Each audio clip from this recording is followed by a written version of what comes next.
We'll go ahead and get started. We're up to 148 people at this point. So good morning, everybody. Thanks for being here. I know it's with all the snow in our business, a lot of attention out there and making sure our residents and everyone's taken care of. So I hope everybody's well this morning.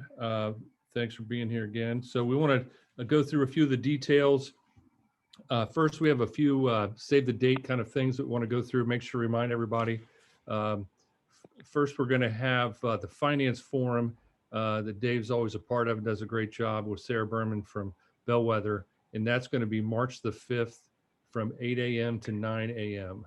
So please make sure you mark your calendars for that and register for the finance forum. It's a great follow-up to this meeting today, which the CBRE team's putting together. So make sure you mark your calendars for that. On the education side, there's free leasing and tech sessions starting on March 11th, 24th, April 7th, April 22nd, and May 12th. All that is sponsored by the Education Committee in Yardley.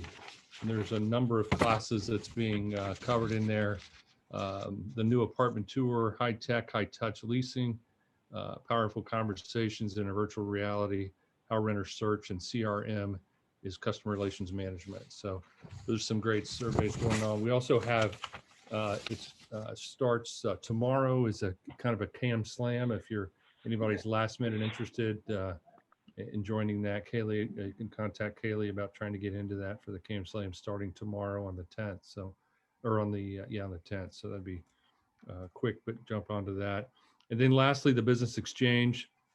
As we know, we haven't, we're not going to have our trade show in March as we typically do. That's going to be kicked back to August. We're switching, flip-flopping the business exchange and the trade show so to make sure we can have an in-person trade show. So we're going to be doing that. So we're going to do the business exchange in March to keep the connections flowing and going. And then we'll have our trade show in August, and then we'll come back again next March with the trade show in person. So that'll be the schedule to be going through. So, and then of course, I can't wait to see everybody live and in person. Our first real in-person event we're scheduling is the June golf outing. So we're going to be kicking that off soon, and that'll be our first anticipated in-person event in June. So we look forward to that, because always today is the best event because we always see so many people, but unfortunately we had to switch over. So next I want to go through and thank the Diamond sponsors. You know, we do that every year in every event, but it's truly,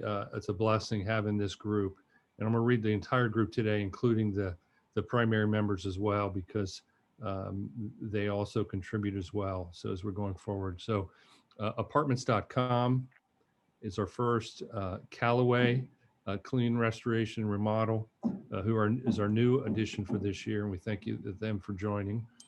We have Contractors Inc., Court, Pinnacle Paving and Sealing, PPG Paints, Royal Finish, and Sherwin-Williams. So give you guys a big round of applause. Thank you for being our Diamond sponsors, and I really appreciate everything you do for our organization. And then on the primary side, it's been the same group as well, and that's BRG Apartments, FAF Properties, Hills Properties, Town Properties, and Wallet Communities. So thank you to the 5 of you as well for continuing our sponsorship. We really appreciate it. So thank you for you guys as well, and everybody. Participation and what this has done from stability, especially in these times, got us through a hump for a while, and then for going through the COVID piece has really been amazing. So thank you for the ongoing support as we move forward. Now let's give away some money. So we have a couple of spin the wheels. Michelle, the first one will be a $25 Bob Evans gift certificate.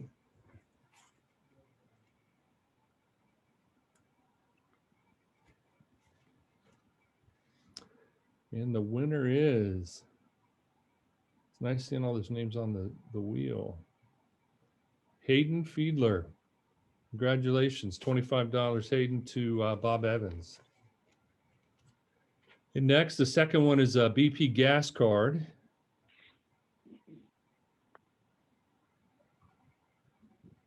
Everybody can use a full tank of gas.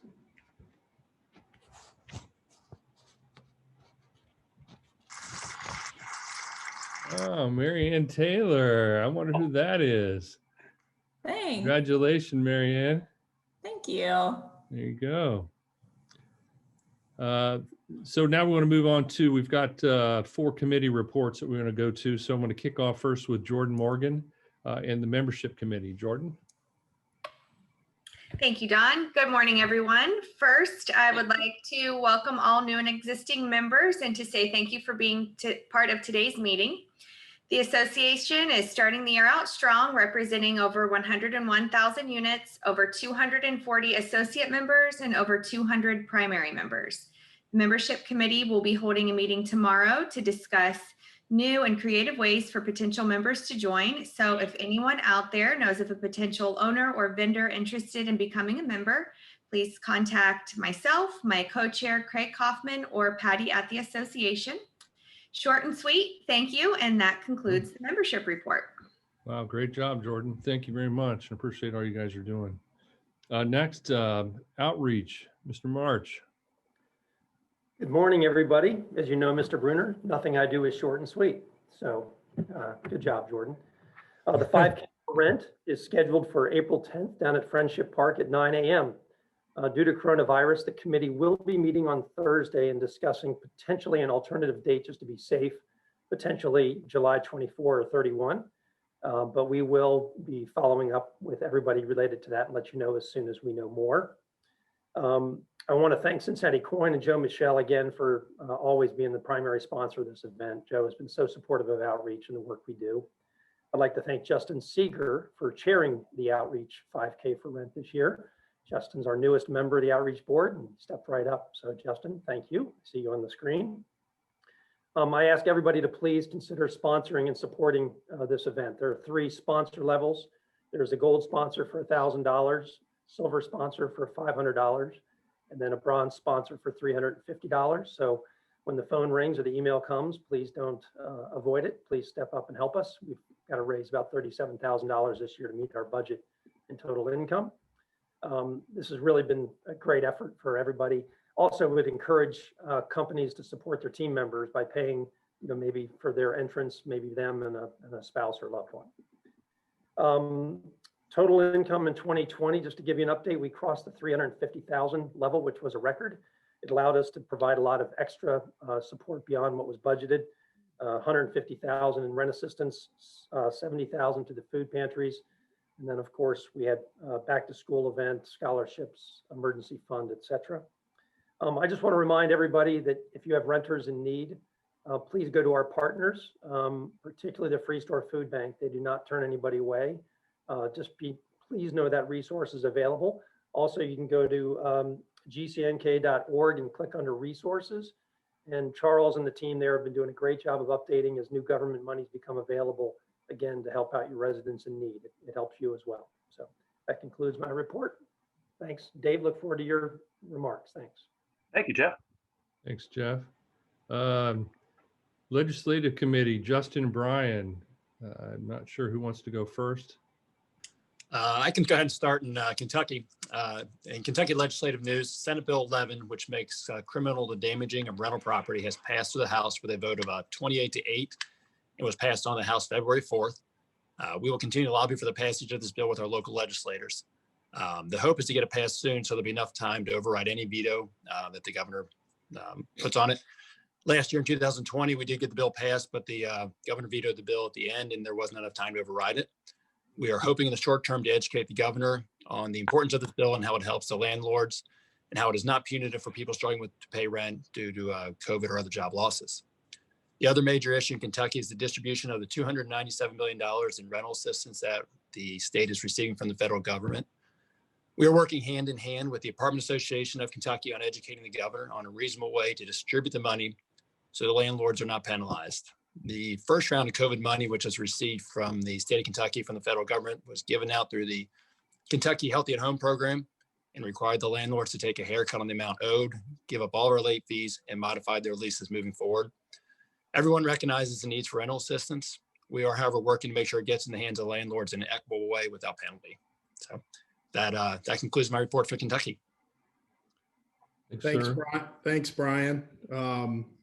Ohio, much like Kentucky, our primary focus right now is working with local officials to understand how we can make the distribution of federal rental assistance available in as efficient of a manner as possible. Ohio's distribution programs have been a little bit more reasonable than Kentucky, but still very much a work in process with each wave of new federal funding. We still expect the next package to include another $25 billion for the country in federal rental assistance and homelessness prevention, which will make its way through the state down to the local level.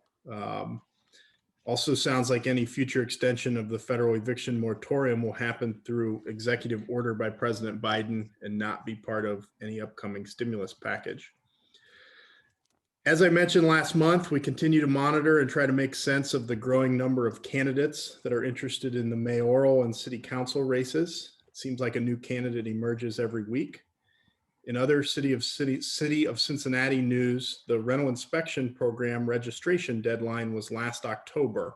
City has been very lenient with the deadline because of the current climate, but is strongly encouraging anyone who is not registered to do so at this time.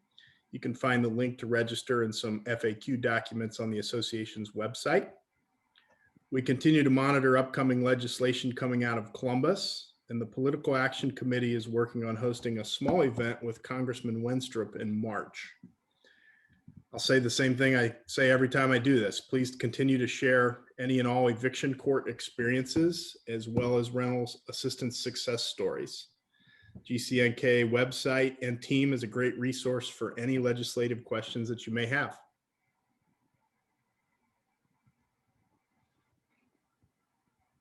Is that it, Justin? That's it, Don.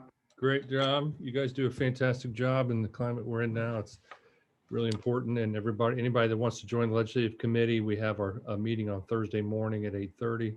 If you'd like to join that, and there's a membership committee tomorrow at noon if you want to be a part of that as well. But legislative committee is going to be pretty active as usual, but I think even more this year. So if you want to join, that'd be great. And Justin and Brian and Jesse and Charles do a great job. So please look to join. Next, I want to turn it over to Melissa Joy and the Social Media Committee. Good morning, Don. I will do my best to keep it short and sweet too, since you compared me to Mr. March at our last meeting and his inability to do that. But just very quickly, I know everyone's very familiar with our social media committee, and I see many faces and names who have participated in our weekly member spotlight. I wanted to say thank you for that. We have a really big year planned for 2021. 2020, I think, really underscored the importance of having a committee focused on doing what our social media committee does every day, which is really help connect our members and promote everything that's going on in the association.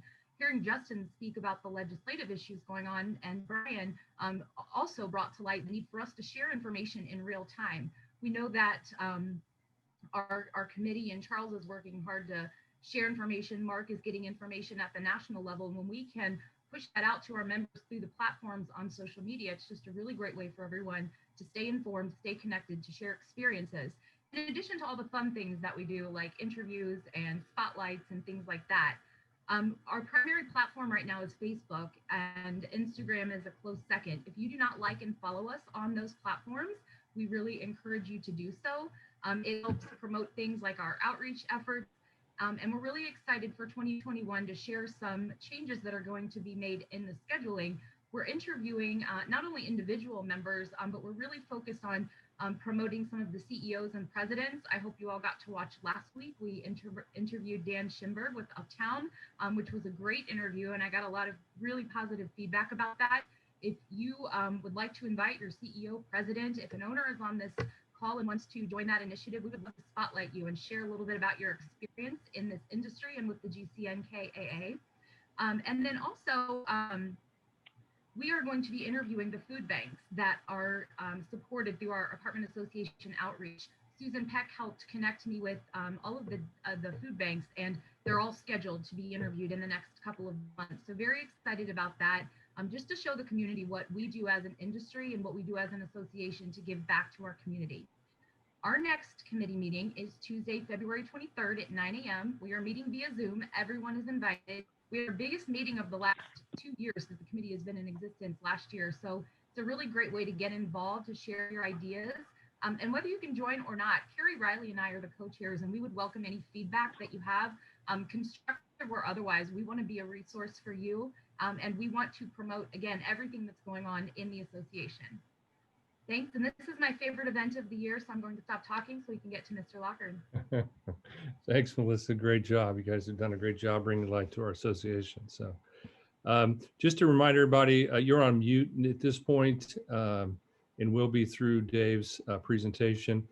If you have questions and during or especially at the end, we're going to do Q&A through the chat to start with. So if you have questions, you can submit them through the chat, and either myself, Mark, Rebecca, somebody will go through and administer those to Dave or ask those to Dave as we get going. So just to make sure everybody understands that. I want to go through Dave's intro. He kept it pretty short this time, so it could be a very long one. But Dave is the team leader for CBRE and the Cincinnati Multifamily Group. Dave and his team specialize in the sale of apartment properties in Southern and Central Ohio and Kentucky. Dave has worked in the apartment industry for the past 30 years and is the past president of the GC&KAA. How long was that? 51 days, is that correct? Yeah, about 38. 38 days, so, all right. He and his combined team have closed more than $5 billion in apartment sales. He is an expert on all matters related to multifamily. Everybody, please welcome Mr. Dave Lockard and his team. Thanks, Dave, for being here and your team. Hey, thanks, Don. Good morning. Confirming, Don, can you see my share screen? Not at this point. Okay.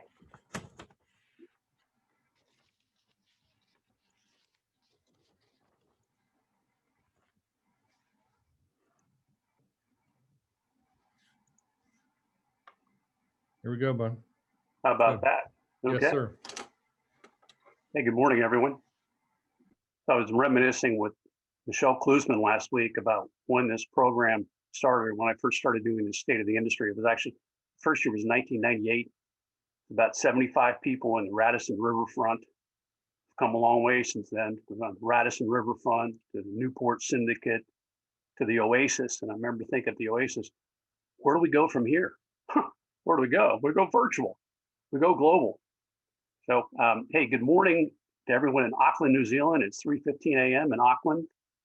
Thanks for dialing in. Those of you in Tel Aviv, it's 4 p.m. We'll be done before dinner. We'll be all set. So today, a couple of housekeeping items. First of all, in the past, we've always shared the slide deck when we're done. We're going to do the sharing of the slide deck on the Apartment Association and our team website. But even better, we're recording this presentation. It'll be on the Apartment Association website, so you'll be able to log in and watch this presentation over and over and over again for the balance of the year. But what are we going to talk about today? Let's see. Economic indicators, we'll get into those. Talk about COVID's impact on real estate. I know a lot of you have COVID fatigue, but it's been sea changes in what's happening in our world and in our industry. And I think we need to address where we go from here because of the COVID impacts. We'll talk about rents and occupancy, cover the investment market. We'll look at some of the exciting projects in the development pipeline. And then we're going to look at my forecast, fearless forecast, prognostications for where we go. So who in 2020 picked up a new hobby? I did. My hobby in 2020 became doomsday prepping. I'm coming to you today from 30 feet below my backyard. Okay. I thought it was pretty on brand to go to doomsday prepping in 2020. So if the power cuts out, not to worry, the generator will kick in 5 seconds and we'll be back online.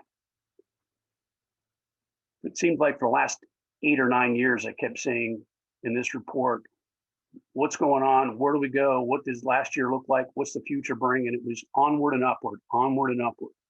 If you recall, I said, well, the biggest potential issue would be a black swan appearing. In my mind, the black swan felt like it was going to be this guy in North Korea launching a missile into Tokyo. But little did I know, it was a global pandemic. So the black swan appeared and kind of set our world up on its side. Yeah, it changed dramatically. In fact, I remember at the end of last year, the Oasis kind of made a passing comment on this Corona thing. I really didn't think it was going to be a thing. And a month later, it was a thing. What were the impacts in the economy? Well, by the year end, we had lost 9.2 million jobs in the US. which is a pretty sizable hit. Cincinnati, however, fared a little better. Believe it or not, if you believe the Bureau of Labor Statistics, BLS, if you believe they're not putting forward BS, they said we only lost 5,000 jobs in greater Cincinnati last year, which speaks to the resiliency of our market. And the unemployment rates, we are trending ahead of the national average in Cincinnati, and we're beating the Ohio average in Cincinnati, or the Ohio average here in this market. So actually, considering the impacts of COVID, I think we withstood them pretty well. It hasn't been an easy road, but we're hanging in there. And part of the reason is, the federal government put not stimulus dollars, but rescue and bailout dollars into the market to keep the world from teetering over. The various CARES packages and bailout dollars that have come forward are designed to keep the economy and the country afloat. And you can see that the estimations of the forecast from BLS and Moody's as to when we'll see a recovery to full employment is triggered off of those bailout dollars. And the federal government, they opened their coffers, okay? They had to. If you think about the economy, the best analogy or metaphor I can use right now is that we're a car. We're going down the road and one of our tires is leaking air heading to flat. The federal government's coming in and pumping air into that tire. But our economy and our world won't run smoothly until we get that flat fixed. And that means getting COVID under control, basically shots in arms. Now the stock market, and this is everyone's quality. A lot of people I know, this is their quality of life indicator. How's the market doing? That's going to tell you how I'm doing. Well, the market last February 24th got the memo at that point that this COVID thing was real, because on Monday the 24th, there was a massive sell-off in the stock market that began. Now, the stock market has recovered. Why is that? Not necessarily because the economy has recovered. It was because signals came out that the federal government was prepared to do whatever it had to in terms of bailout to keep the economy afloat. And that's brought the market back up.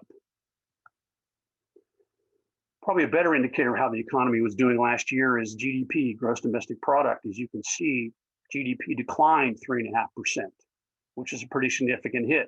Now, the CBRE Research House view is that we're going to see a robust recovery in 2021 of 4.5% growth. Oxford Economics is not quite as optimistic, saying we're going to see a GDP in the 3.6 range, followed by 3% growth in 2022. So the forecasts are there is a recovery that's going to happen, beginning at some point this year. Interest rates being low, and these are going to stay low for a while until you start to see evidence of a global economic recovery. And that global economic recovery could be a ways off. And I think you're going to see both short and long-term rates stay low. Now, I'm moving beyond my pay grade when I'm starting to do interest rate prognostications. But I think my guess is that if and when the Treasury yield curve starts to move, it's probably going to move first at the long end. That will be a sign that there is some global growth and recovery taking hold. But at this point, estimates from CBRE Research in Boston say that the 10-year Treasury, they're forecasting it, they're calling it lower for longer. I think there's going to be a long run of longer-term interest rates staying relatively low compared to long-term averages. This is also, when we get to the investment section, you'll see it's also driving the cap rate discussion. One other note I haven't mentioned is we are going to take Q&A at the end. So if you have questions, feel free to offer those up in chat, and we'll address those at the end of the presentation. Fannie Mae and Freddie Mac, pretty robust lending year in 2020, all things considered. And they're forecasting to be available and open for business in 2020. But they're 2021, I'm sorry. But they're going to be a little bit more mission driven. 50% of their lending is going to be targeted toward workforce housing. The other thing that's impacting our industry is the rumblings of privatizing Fannie and Freddie. I think those have gone away for the time being.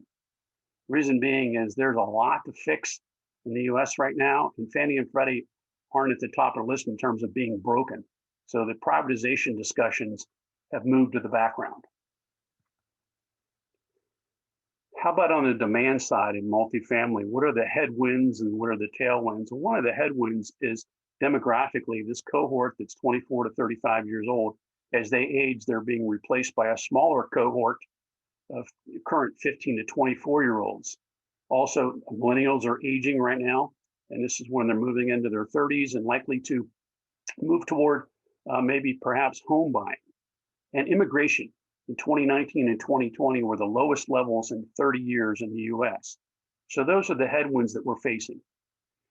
Tailwinds for the rental market are this: high housing costs. Housing affordability is an issue. Housing costs have crept up, especially the for sale market in the US. We also see these households that are forming in smaller households. So they're creating demand. Lastly, baby boomers are deciding that, hey, in my golden years, I may just sell this house and move to the lock and leave mode, become a renter by choice, and let somebody else deal with the headaches of housing. Locally, population growth. What does this look like? Yes, in Cincinnati, we're lagging the national average, okay? But the outlook is actually better compared to where it was in 2011. So in 2011, we were growing at a rate of 0.2% per year. Now we're growing at a clip of 0.5% per year. So our population growth is accelerating compared to prior history. Why is that? Okay, Amazon. So here's a tip. If I put up the same slide 3 years in a row, okay, that's a message. This is important, okay? This Amazon thing it's happening at the airport that's opening this spring. It is big. In fact, it is the most significant economic event in the region in the last 2 decades. That's a direct quote. Who said that? I did. You can quote me on that because it is big, and it's going to be big as it continues to fill out over the next 5 to 7 years. It's going to really have a sea change impact on us locally.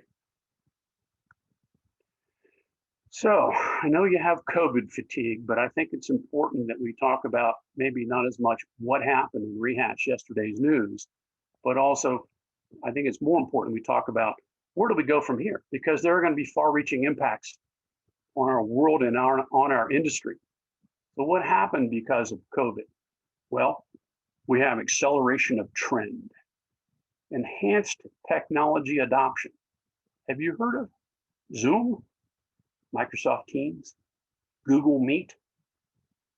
I'll give you a perfect example. We moved into new offices downtown 3 years ago. Our main conference room had video conferencing capability. I used it twice in 3 years before last February. Now I'm averaging, I don't know, for a while there was 2 Zoom calls at least per day. So you're seeing an acceleration of technology adoption. In the consumer economy, e-commerce, okay, it had been growing. It's accelerating dramatically. More contactless payment, even more e-commerce. It's here to stay. Another area of impact is education. Yeah, some of you are saying, education. Yeah, I know, my kids are at home. I wish they were at school. But there's an adaptation to remote learning happening in the primary and secondary schools. Okay, and a lot of them were caught flat-footed last spring when school shut down, and not a lot of grade schoolers had their own laptop. So it created a whole set of challenges for school districts. But I think as it relates to our industry, there's going to be a coming shakeout in post-secondary education, because now the consumer, i.e. the student and their parent, the bill payer, they're now asking, hey, hybrid schools, what am I actually getting here for my $20,000, $30,000, $40,000 a year? Let's separate the sizzle from the steak. And schools are, they're looking at these students. These students, they're looking at them as customers. I'll give you an example. We won't want to pick on schools, but let's just say there's one in Columbus that's pretty sizable, okay? Last August, they said, yeah, we're going to have in-person school. Come on up. Parents stroke checks, kids moved in, and 2 days later, you know what? We're just kidding. We're going to full online. You tell me they didn't know that on Monday when they went full online on Thursday? The important part was get everybody in here paying the bills. And I think a lot of consumers are looking at that going, what just happened here? Not to pick on a school in Columbus, because certain school in Ann Arbor, Michigan did the exact same thing, just as examples. So there's going to be a shakeout and a reckoning in that space over the next several years. In the workplace, whose workplace changed? Who's heard the phrase work from home? Work from home is here to stay. Work from home is also becoming work from anywhere, as people were finding out. I got to work from home, okay? Maybe that home needs to be on the beach somewhere. I'll give you an example. You think back in March when the world shut down, second home sales and vacation home sales thought, well, boy, that market's going to fall. The bottom's going to fall out of that. Oh, wrong again, Dave, because that market has boomed as people said, you know what, if I got to sit this pandemic out, I may not sit it out in, say, Boston. I may sit it out in Sarasota. The other thing that major employers are doing in major metro cities is they've gone from a centralized office location, let's say 3,000 people in the Chicago Loop. They're adopting a hub and spoke, where going forward, they're going to have 300 people in the Chicago Loop. And then they've already gone to satellite offices at O'Hare and Lake Zurich and Barrington. But the next step in that is going to be work from anywhere. We'll talk about where those secondary offices will be located. So let's tie it all to multifamily. What's happening? Oh, packages, packages, more packages. If you don't have a package strategy now, you're a little late, but it's not too late to jump in. I suggest you get a package strategy at your property because it's only going to grow over the next 5 years. And technology is moving to the forefront. Portals, smart dwellings, touchless, keyless, because the consumer who's had to deal with COVID-19 in the back of their head, they're saying, you know what happens if there's a COVID-23? What happens if there's a COVID-25? So all of these things that we've felt in the last year, okay, they're not necessarily going away. We'll get COVID in a box at some point with needles and arms. But the fact of the matter is the consumer has been educated on things to be looking at, and they're looking for more technology in their dwelling. I think the apartment dwelling in the future is going to go the same way the automobile has gone, because now the automobile, here's the new phrase, it's automation over carburation is what's been happening in the vehicular world, where the automobile, it's now a computerized entertainment center on wheels. That's what the car makers are selling. I think in our industry, dwelling and shelter, we're going to be selling something completely different than what we sold for the last 10 years. Student housing, I mentioned it. Universities are going to be pressured for students. They're going to be pressured for dollars. They're going to have to look at their value proposition and their deliverable.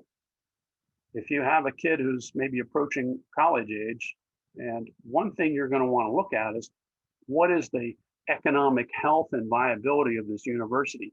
If you're a student housing investor investing around a university, I think it's time to take a hard look. What does the endowment look like? What's the fiscal health of the school? Because it's going to be dramatic. There's going to be winners and losers in this shakeout over the next 5 years. You're going to see this is where we're going to benefit, the rise of secondary and tertiary cities. I mean, the next evolution in occupancy cost reduction. I mentioned the hub and spoke, for instance.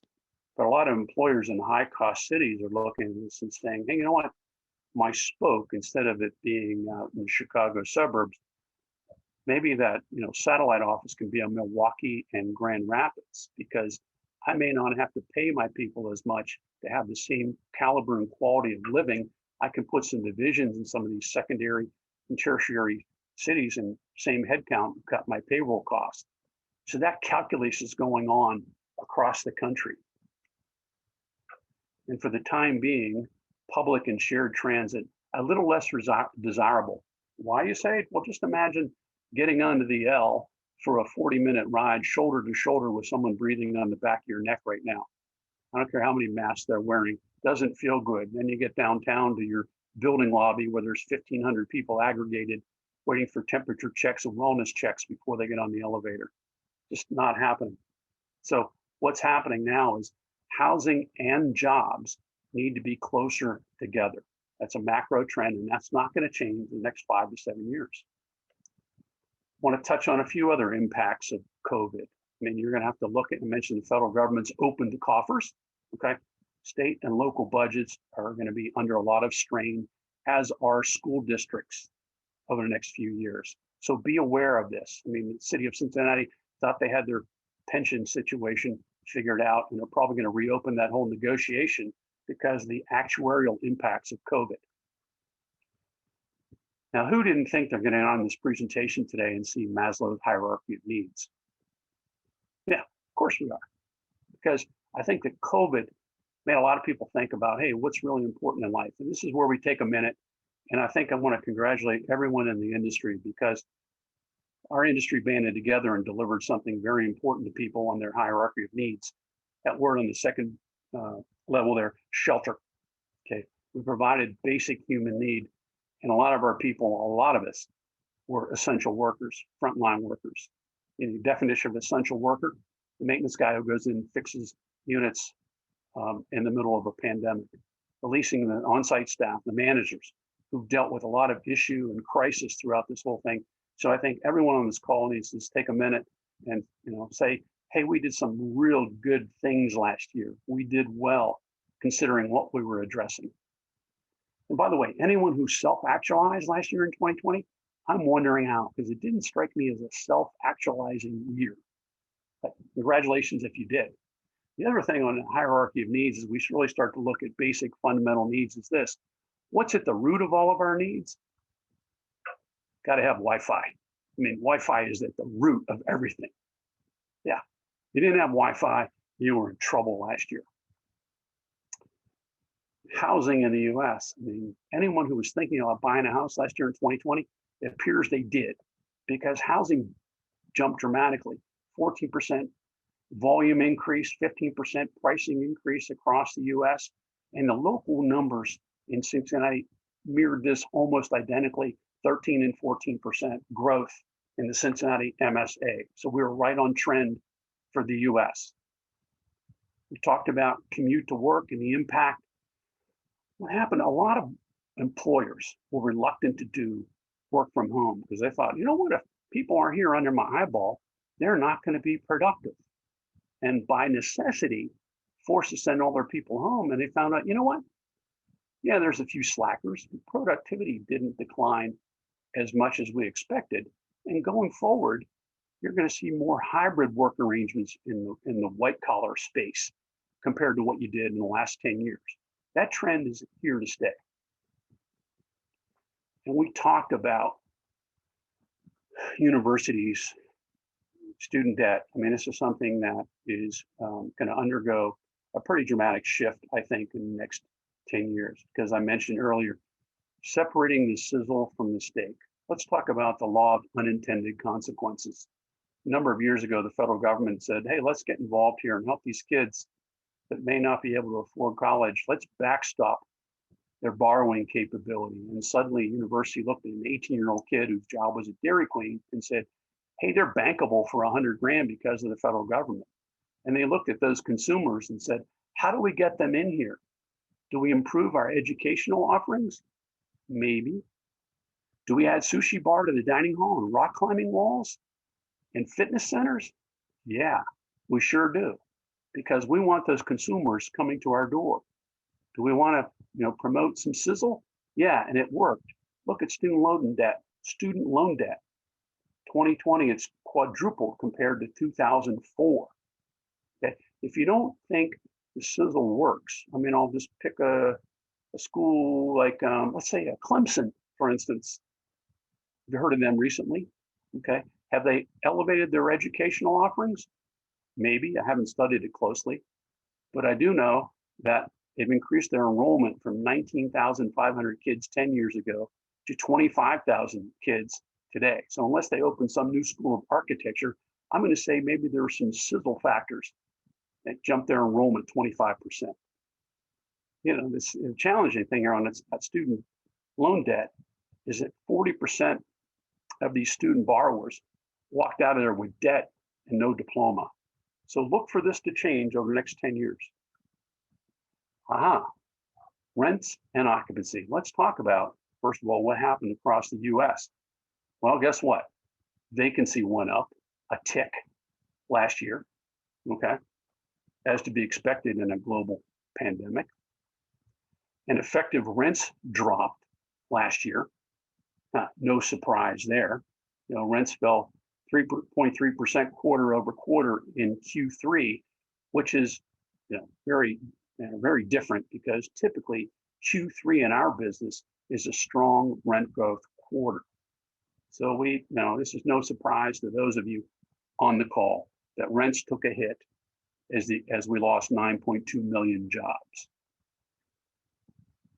Where the change, the impact was felt most was at the higher end Class A and then Class B product with more significant rent losses compared to basic Class C workforce housing.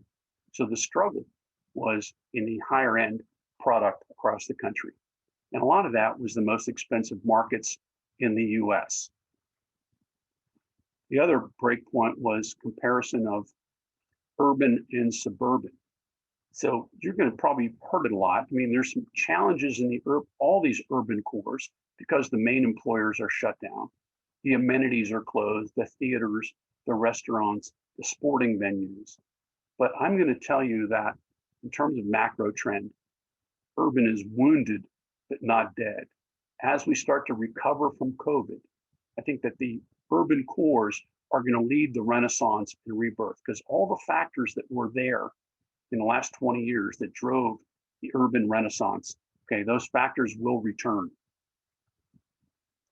How did Cincinnati do? Here's a scatter diagram, okay? And as you can see, it's pretty scattered. So you're gonna need to download the deck and study this one closely later. But what it means is in the Northwest quadrant, these are the markets that performed the best relative to their peer markets in the COVID downturn, rent change and vacancy. You want to be in that upper left quadrant, and lo and behold, we were. Good for us. How about rent data? Let's look at our rent surveying data, and thanks to everyone who participated at year end. I want to give a high level view of what happened. Let's put a comparison in here compared to last year. So year over year, overall rents, and this is effective rents, net of concessions, specials, and discounts. Effective rents dropped 1.7% last year in Greater Cincinnati. Class A rents dropped 5.4%. Class B rents dropped 6.9%. And as you can see, and consistent with the national chart I showed you, Class C rents went up. Well, that was what happened in Greater Cincinnati last year. What we also saw in Greater Cincinnati was a significant proliferation in concessions. I mean, historically, the last 10 years, concessions had been infrequent, very focused and targeted, but we started to see more broad-based concessioning in the market last year, especially across the Class A and B product spectrum. As people with uncertain economic futures started to do what they could to manage their housing and dwelling costs. So what are our key takeaways from rents in Greater Cincinnati? Now, the overall effective rents, they increased in Class C, spoke to the strength of the market, okay? And that's, I'm talking relatively speaking. Suburban assets will tell you, outperformed urban, but urban, as I told before, that's only a blip on the screen. Class C workforce housing held up the best in effective rents.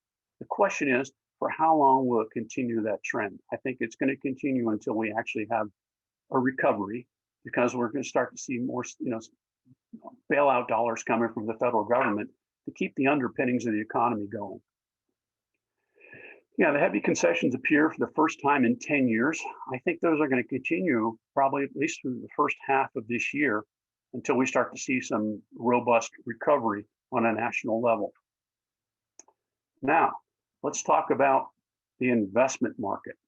The investment market, what is that? That's the sprout of a money tree. Okay, oh, great graphic. Okay, during COVID-19, what were the investment property types that were most desirable? Well, multifamily had been desirable leading up to that. Industrial has certainly moved to the forefront. So in terms of real estate investment, the two categories most favorable amongst investors, both today and down the road, are multifamily and logistics industrial. That's why you're seeing a lot of money coming in this space. There was a lot of money coming in before, even more so now.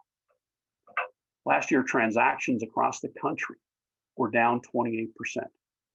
And I would tell you that's because across the country, there was a donut hole in transaction activity last year from roughly April through July.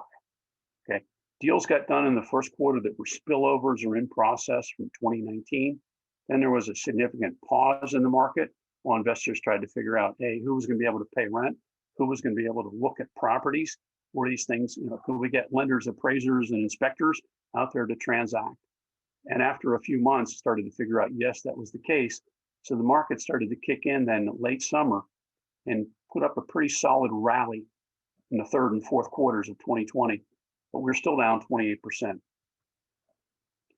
And that held true. I mean, Cincinnati was kind of on trend, everything, investment sales, rents and occupancy, et cetera, relative to the rest of the country.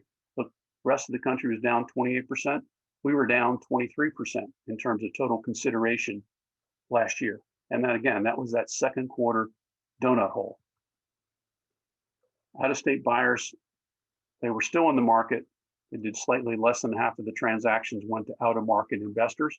So local and regional investors were very active in 2020. And then transaction history, 10-year history, total consideration, you can see 2020 was off. 2021, we're forecasting recovering all of that. Compared to our drop, I think you're going to see a level that's going to be a record this coming year, as some of these transactions that were deferred are going to occur. They're going to occur this year. Average price per unit, pricing trends, I think, are going to continue onward and upward. You're seeing, significant cap rate compression. We'll talk about that in a minute. I think you're going to see prices continue to escalate because of investor demand for multifamily in the region, especially secondary and tertiary cities. What were transactions like across product types, classifications last year? Just close to half our trades were in the Class C space, about a third in Class A, and about 20%, 19% in Class B. What about this risk premium, the spread between cap rates and the 10-year treasury? So part of the reason we're going to talk about cap rates in a minute, but even though they're incredibly low levels, it's because borrowing costs, interest rates are down. So there's still a fairly significant risk premium in there that investors can capture, okay, because of the spread between the cap rates and the 10-year. This was our prognostication, if you will, of cap rates a year ago at the end of 2019. Okay, so what happened in 2020? Well, let's talk about end of March 2020, early April. My team, we surveyed investors, said, hey, how you feeling right now?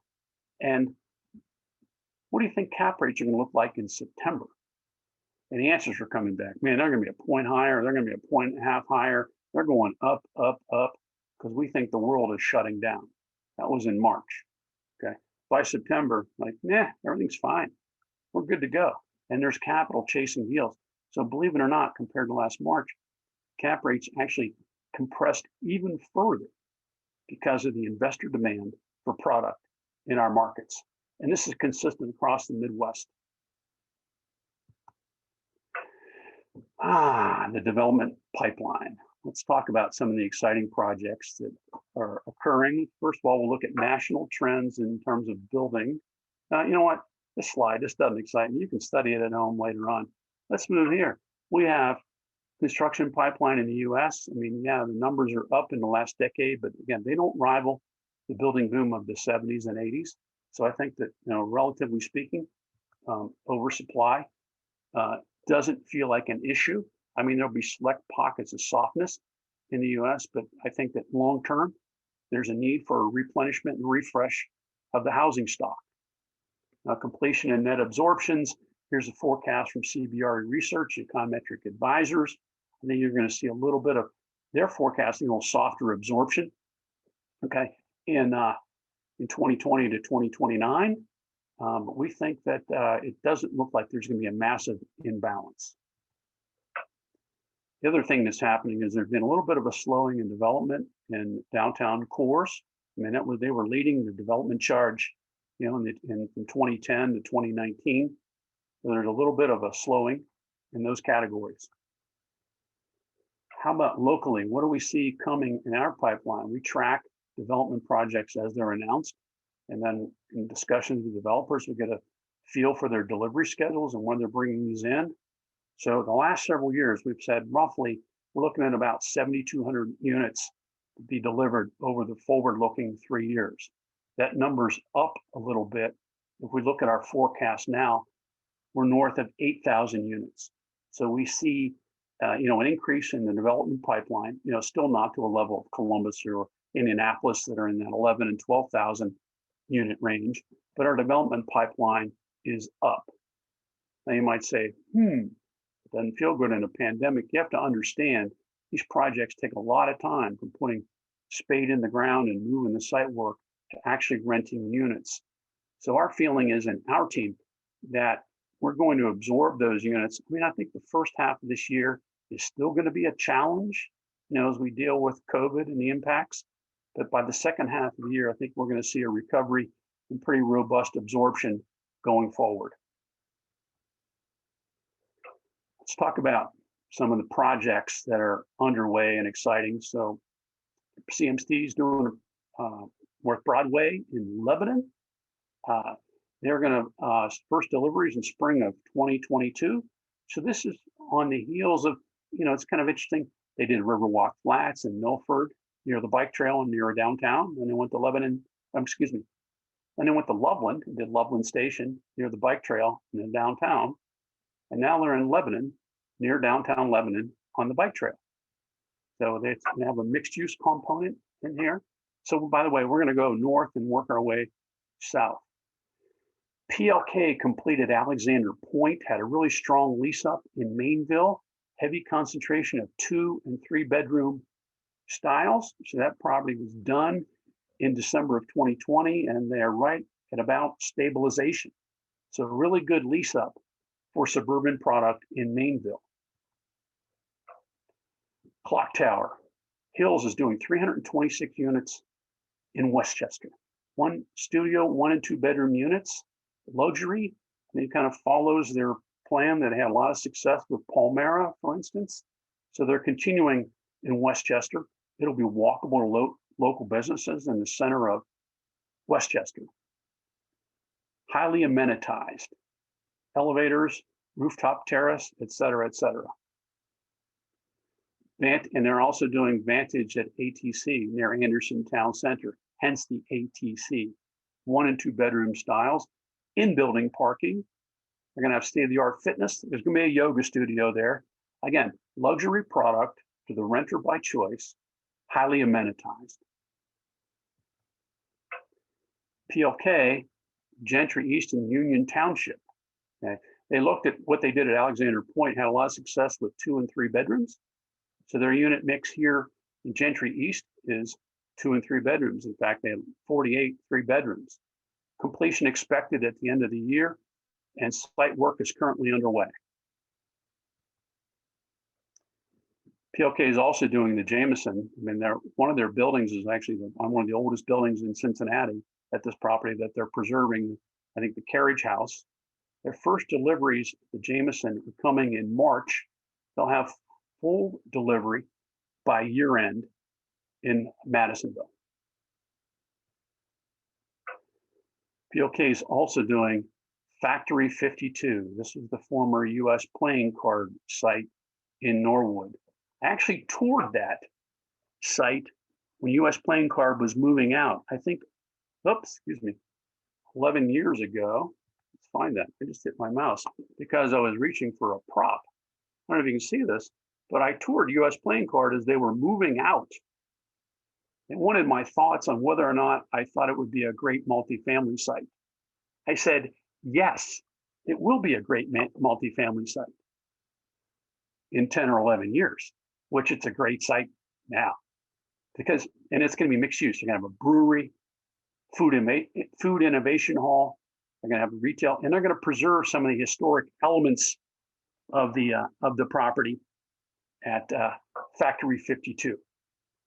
52, by the way.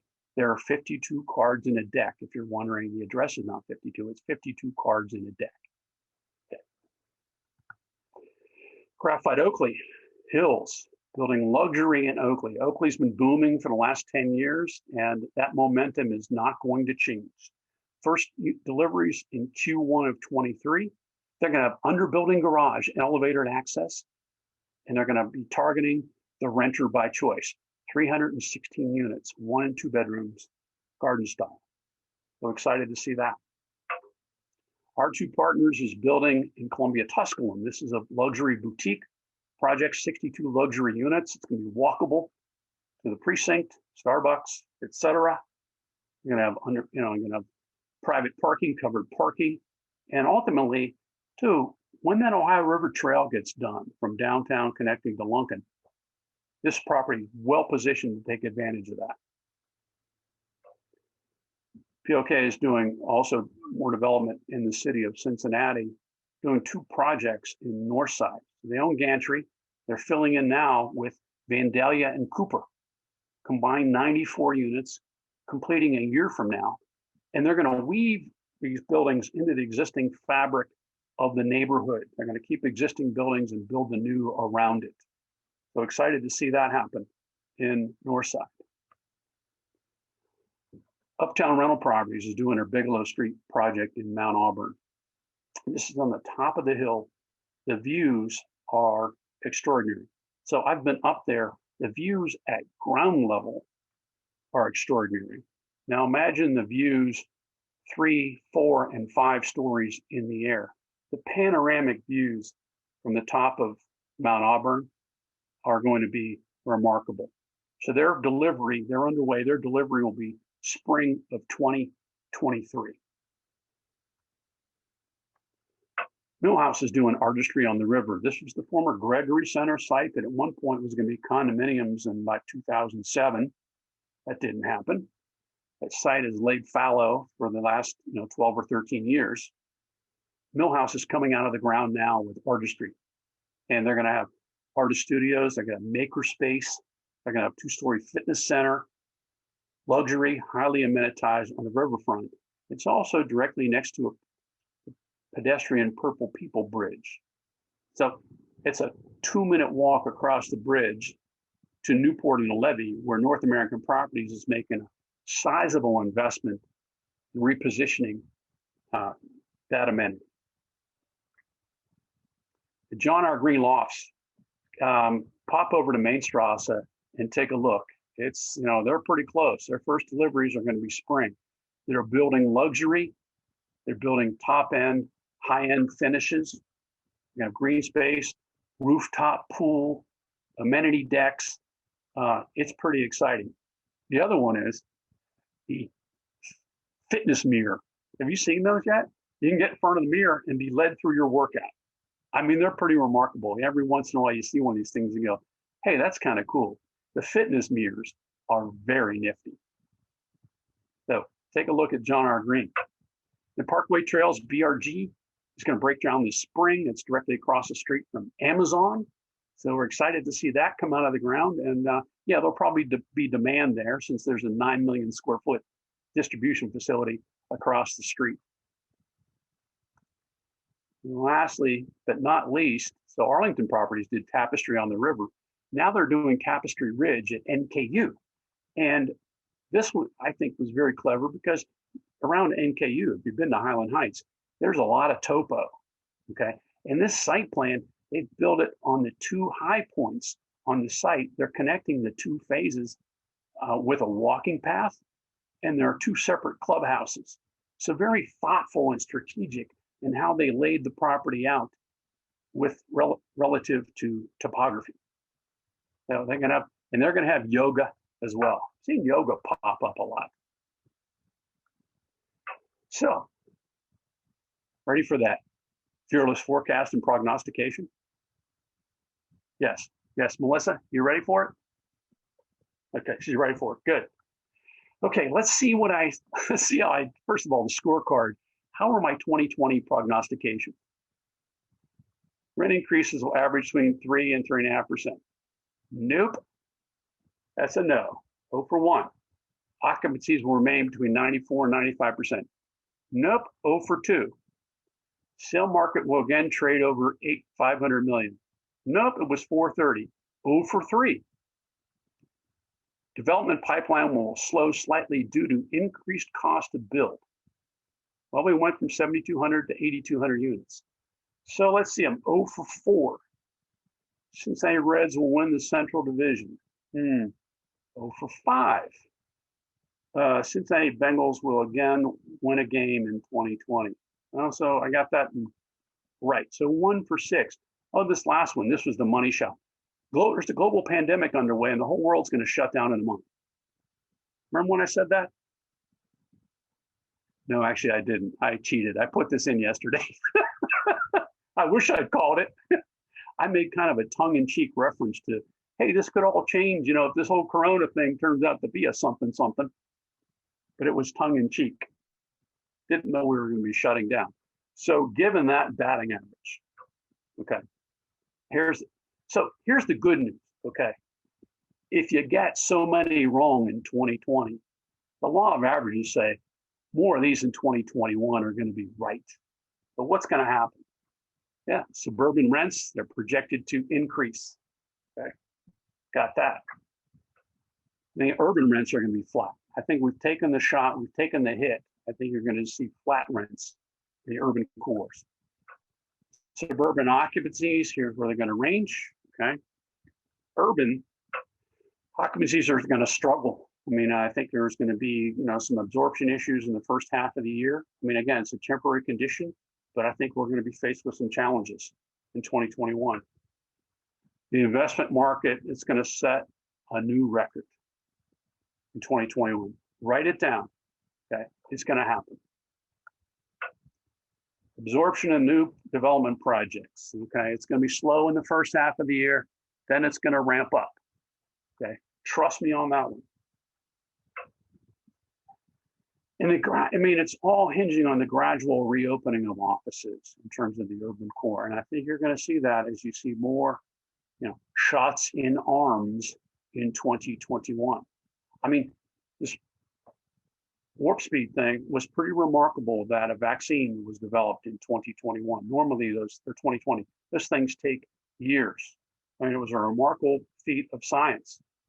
But that's like spiking the ball on the 50-yard line because you got a vaccine. Now comes the heavy lifting. It goes from a science question to a business/logistics question. Logistics now is manufacturing billions of those doses and getting them into people. And that's what we're going to be tracking. Regardless if you think, hey, this whole Corona thing's the flu, or I'm not coming out of my house for the next 3 years, depending on which end of the spectrum you're on, relative to your economy, it's going to be a function of how do we do in terms of bringing this thing under control. So you've got our fearless forecast for 2021, mark it down as gospel. Now, that last but not least, before I get to our team photos, I want to recognize my team because I get to present this information, but a special thanks to Kurt Shoemaker, Marianne Taylor, and Emily Cantley for all their hard work in gathering this information, compiling it, distilling it, and putting thoughts into Dave's head that I get to communicate to you this morning. Our hope is that in 2022, we all get to gather again at Oasis, because I think this presentation is probably a lot better if we've had 2 or 3 hours of open bar leading up to it. Okay, that's probably what we're going to find out. Oh yeah, last prediction. Yeah, the ratio of Zoom calls, in-person meetings, it's going to dramatically decrease by Labor Day. That's my prediction. I'm probably going to get that one right. So our team, wow, the Shoemaker clan, and that is my partner in his green striped onesie. Okay, So what a handsome family they are. Mary Ann Taylor and her husband Alex, I think that was on their anniversary, or maybe Mary Ann's birthday, and their dog Harper. Just want to let everybody know Harper had his teeth cleaned last week and it went really well.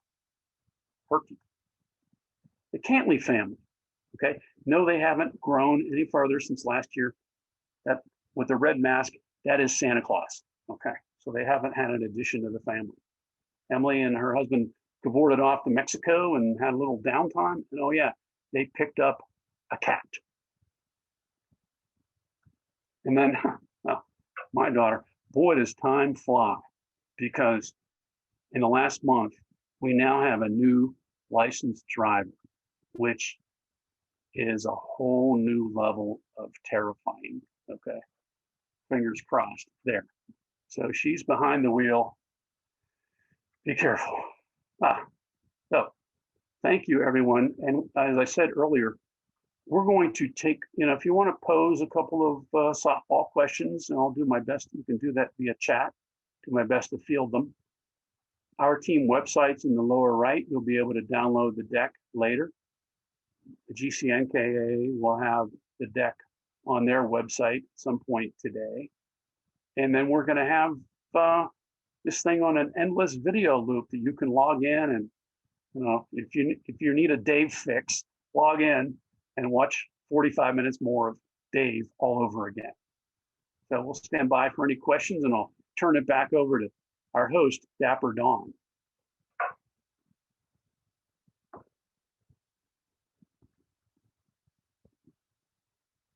Oh, I think I'm supposed to be looking at these questions. I don't know, chat. Let's see what's going on in chat. Any input about corporate housing rentals and that impact on our CBD? Yes. I mean, corporate rentals are way down. Corporate rentals have fallen up because corporations have all scaled back dramatically. That impact is not going to change for the foreseeable future. So the corporate housing world is, it's a struggle. And a lot of impacts. I'll give you one example, anecdotally, and this isn't quite on corporate housing, but it's about the economic impacts of COVID. In the last year, I have stayed in hotel rooms twice. And last month, I was in Cleveland. I stayed in a 120 room Marriott Courtyard. And the next morning, I went out at 6:20 a.m. and there were 12 cars in the parking lot. I went back into the front desk clerk and said, "Did everyone leave early? Because there's only 12 cars." And she said, "No, that's kind of a typical night these days. In fact, our maids, we don't do maid service every day now. We do it twice a week because we don't need them in here every day. We just rent another different 15 units and they come in on Wednesdays and Sundays." So the impact on our, we're talking about unemployment. What I haven't categorized yet is underemployment. Don't have good data there, but it exists. Until we get the air back in the tire and we get these venues opened up, for instance, sporting venues, travel, leisure, entertainment, bars and restaurants. But those things, we can open them, okay? But we also can't force demand if a certain half the population isn't comfortable going to them. They'll be open, but they won't be fully functioning. We think that's going to happen. I think, barring something unforeseen, hopefully by Labor Day, we're back to a point where life seems to be, I'm using air quotes, normal. Dave, great job. Any other questions from the group? Thank you, Don. We really appreciate you guys continuing to do this year over year. It's great information, insight, and we really appreciate it. So thanks again to you and your team. Quickly, just want to, Sarah asked that we plug the finance forum again, March 5th.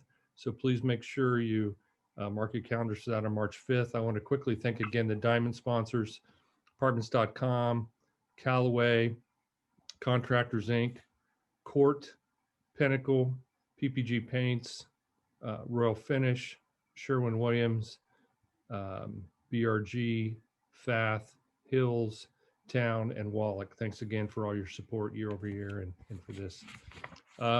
Michelle, we got 2 more prizes, $25 for Dunkin' Donuts. Can you hit the wheel again? Yeah, Dawn, March 5th, Finance Forum. Be there, 8 to 9. 8 to 9.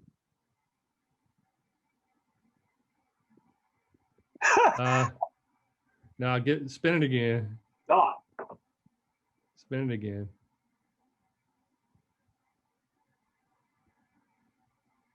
See, if my wife was on, she'd have taken that, right? So she's on, but she would have, we were in person. Hey, Ross. Ross Burton. Okay, next is Shell. We got a $25 gift card to Shell. Last one. And we'll thank everybody and see everybody at the Finance Forum and the Reverse Trade Show. Laura Martin, congratulations on your Shell gift card. Guys, thanks for being here. We had 200 in attendance today. Can't thank you enough for being here, Dave and your team. Finance Forum on the 5th and Business Exchange on March 17th, right? Yeah, March 17th. So see everybody then. Thanks again. Thank you.